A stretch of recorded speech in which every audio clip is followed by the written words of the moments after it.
mboka. Mbote mingi la sepeli comme la ope. Ngai pe na zape mo la Cape Town. Sali ba 25 ans na kata Afrique du Sud. Poussana. Le comme na lui Mandungu. Depuis tout sur tout ba fali, ba weli sur tout temps ba fali ko ba classe moko. Ngai mo la bandal. Avant na bala bandal makele tout temps na ba fali la ba laiki la ba chang sangolo sola soko yibi ba singa na mboko faut sola 15 ans na prison. Alors ngai siku na sala na kata ba gunda penda ba prison parce que ngai na kota ba prison na bima. Pena ba congolais musu na kata prison. Baza kutebele ba congolais belé baza belé ba bisu ba boma ba tout ba bisu comme la drogue ba bisu arambe belé ba congolais baza na kata prison. Sala na kota na bolo ko bo système ezali na kata Cape Town na koma la rola maillot jaune ngai na zala wa maillot jaune. So talinga Robert maillot jaune. Longola na lunette ba mona vraiment bien. So talinga pena bo mona pena maillot jaune. Makambu to ba maillot jaune ezana mutu na ngai. Donc Africans, what say, what to fucking pay, what to match. Donc mieux c'est de Africans mon ba. Kala tu vois là, ils en gagnent dans. Donc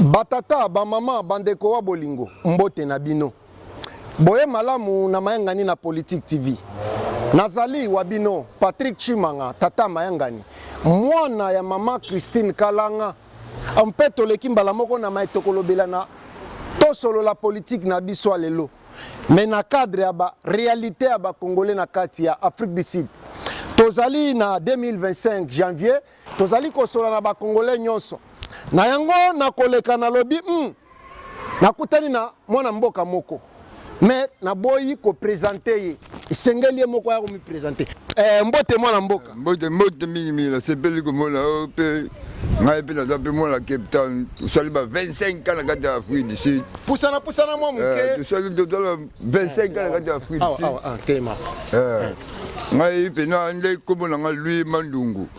Depuis tout sur tout ba fali ba weli sur tout temps ba fali ko ba classe moko. Ngai mo la bandal avant na bala bandal makele tout temps na ba fali la ba laiki la ba chang sangolo tout temps na ba fali ba sige belé la ba sernaï.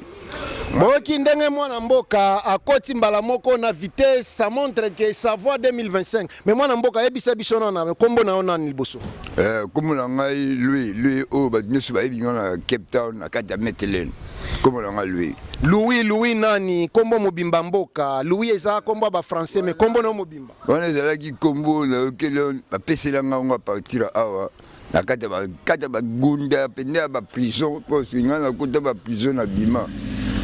Bon, ngande vina comme la ngam Louis Mulumba. Louis Mulumba, lui. Tozana mwana mboka Louis Mulumba, mais ebisa biso na ndenge ça fait combien de temps en Afrique du Sud?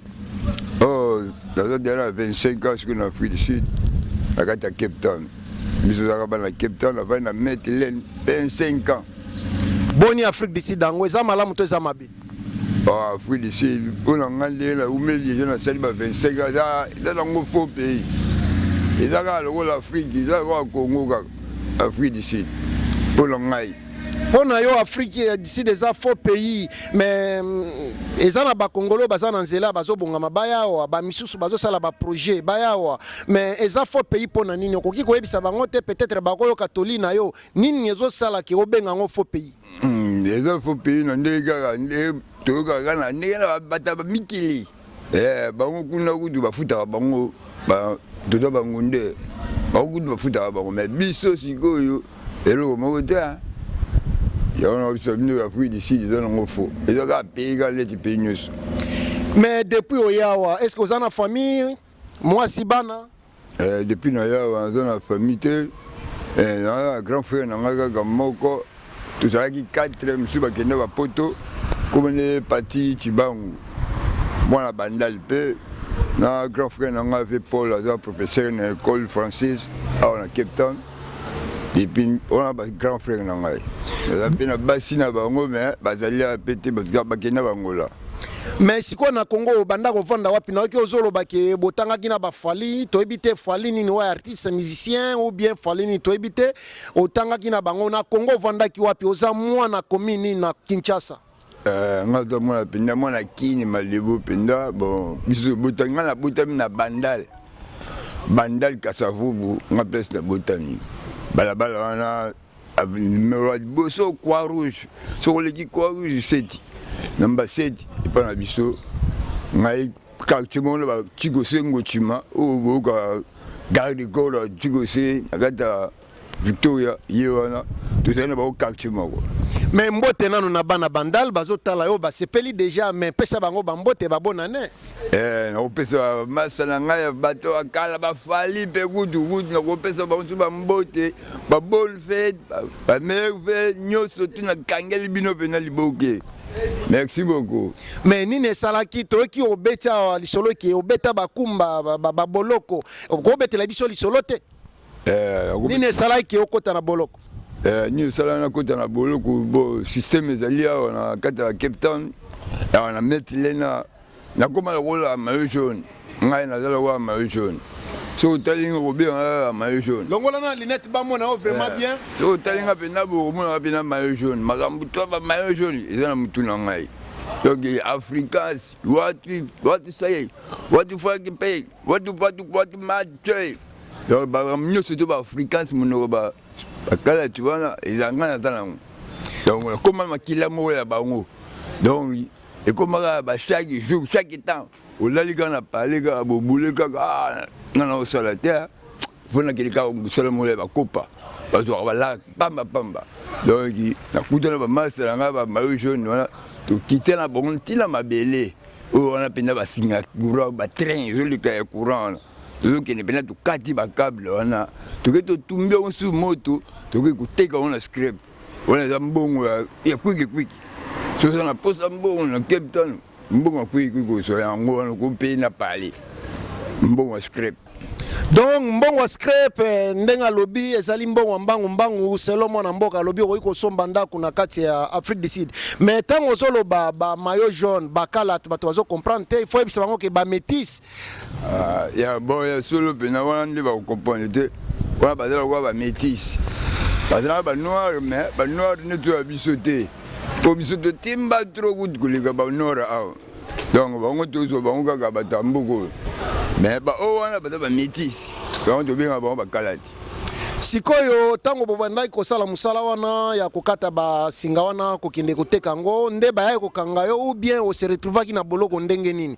bakongole balingi baye balingi baye bon on se retrouver na prison ndenge nini bayaki pena kokanga biso tozali na kalati mususu ya ebinzela okini kokata basinga wango tokendana pena ti place yango tomona pena bakable ya batrain oyo etambusaka batrain likolo wana yo basinga wana ndiza na mbongo ebele awa donc soko okati kaka singa ta 6 mètres osi yango ke okati oklina yango susu otumbi yango aloke teka na script omona ozobima na 4000 ren na journée kaka osutuki mais bolongo siko so bakangi yo prison bolongo eza nango bien so bambila akangi yo ke prison makasi neti oyo biso ya Congo wana makala oke prison makala sikoyo bakangaki bino kendaki prison nini ozalaki Posmo ou bien Goudou prison nini nga nazali na Posmo baye tosala soko oyibi basinga na mboko fosala 15 ans na prison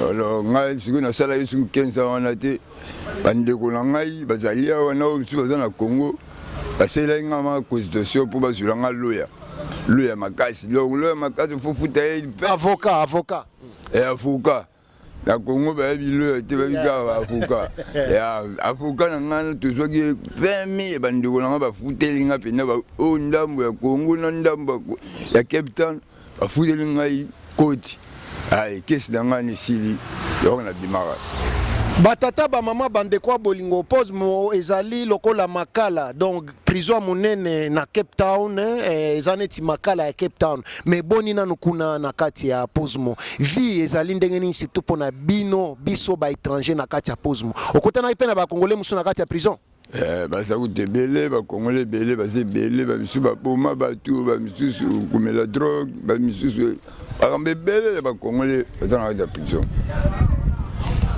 Bakongole baza ebele na kati ya prison, mingi baboma bato, mingi bazomela ba drogue, mingi bazo sala misala mabe selon mwana mboka ndenga zoloba. Mais yebisana no sali combien de temps na kati ya prison?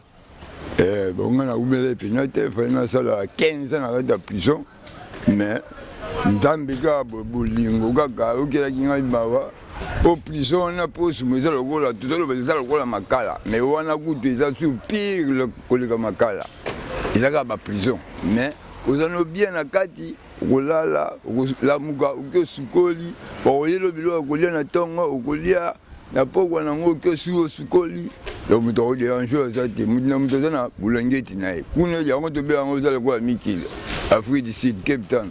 Et ça le roi Mikil. Bon, la mouka, la mouki, ok, soukoulama, zoni, soukoulama, il le tire déjà. Parce que la lambage déjà n'a lipa. Dès si là, ce gars a brûlé du carapamba. Parce que si on lit, et si na 12 heures, il y a aussi le roi. Mais si on a côté la prison, il y a prison. Donc mwana mboka azo faire vivre bino en live via prison na kati Afrique du Sud ndenge ezali. Mais yo zwa ki chance akobima. Est-ce que bandeko muswa ba congolais otiki kuna na kati ya prison? Baza pe na bandeko na bango bazo kotela bango ou bien parce que bozala ko vanda bandako solola. Nini ezala ki neti regret na bango tango bazo mona yo bandeko bazo ko tala yo ba congolais misusu na kati ya prison kuna bazala ko loba nini. Yo muto zala ki na kati. Yebisa biso na bato mukili mobimba bayoka. Bon, si go so na kati prison na bandeko te na libanda. Donc, ce qui a Foucault 4 lieux qui a 6 ans, ou 6 ans, 6 ans, ou ça, on a prison. Moutoya au côté là, ça a été le monsieur Outa Libanda, avocat, monsieur Outa Libanda, qu'on a été au Kata. Pour le avocat, à sa 4 déjà, qui a 5 ans, 5 ans. Wato qui est bien en général, ce qui va venir au bien en Congo, ils ont bon côté. Ce qui a avocat 4 lieux, avocat, pourquoi on est à mon compte? Si quoi depuis obimi déjà na kati ya prison, est-ce que au sala lisusu musala wana ou bien au changer musala concerne noko pesa na bandeko bazoko bana ko sala musala wana pour ba se retrouver nengo se retrouver na prison te? Conseil musula au pesa ba na mai baba ndaka ko sambela. Patika milimo nyoso to na ba milimo mo ya demo. Kumela ba drogue za demo devo. Ou tout comprendre en côté mais ce que continue à dire là-bas de au moins en opéra fanatique à ça. Batata ba mama bandeko bolingo tokozwa mwana mboka ta mulaite apesi conseil ya malunga bo sambela to sambela bo sambela pambate ba réalité na kati ya mboka oyo ezali vraiment compliqué. Mais sikoyo mwana mboka tozana ibandele ya mbula tokozota mulaite bambote na famille na baninga o bazotala o partout. Non, ça va monter, la masse la gagne surtout na tika na kin depuis 2000 ans na tango Kabila Kotaki donc la pesi bango surtout mbote la pesi suna compagnie na bano sala kala ben en compagnie Sodimika on est là qui na mongalema des places na bano sala misala et mabuku na ali grand mécanicien na geta Cape Town na mettre na caoutchouc tout à Congolais et bien attaquer mécanicien. Merci mingi mwana mboka pona rappel kombo na lisusu mobimba izalina ni et puis olongwaki na Congo na neni la longwe na Congo kuna na 2000 na 2000 tant Kabila kutaki na kata Congo de biso de longwe erwa bona ngai pena lui onema na kata Cape Town mais kombo ba papa nga ba butanga yaki Mulumba Mandungu de kombo na uta na ngo depuis Congo. Merci mingi mwana mboka Mulumba Mandungu pona kopesa biso interview et puis ko faire comprendre bana Congo bana monde entier mobimba réalité ya Cape Town réalité ba congolais na Cape Town mais oyo amemi biso na kati ya prison à Cape Town et puis a ebisi biso ba congolais baza ebele siko ba congolais baza na bande côté yo zalaki na chance bandeko ba congolais baza na bande côté sor na bango ebanité do bazaka kuna sor na bango ebana ka ceux qui avocat Katelien Balwa que non soki oza na mbongo ndeko na oza libanda tindela mbongo ofuta bele mpo obima soki mbongo eza te okosala 30 jours okosala 30 jours okosala inane okosala inane opo okokisa inane wana okolia kuna okosala makambo nyonso kuna tv ezali kuna kotala makambo nyonso to eza na kati ya prison mais sikoyo fo sikoyo otomona susi bato baza na libanda bazotambola yo kotambola te na prison. Merci beaucoup. Merci beaucoup, Mwana Mboka. Tomonani Mbalasima, merci. Merci.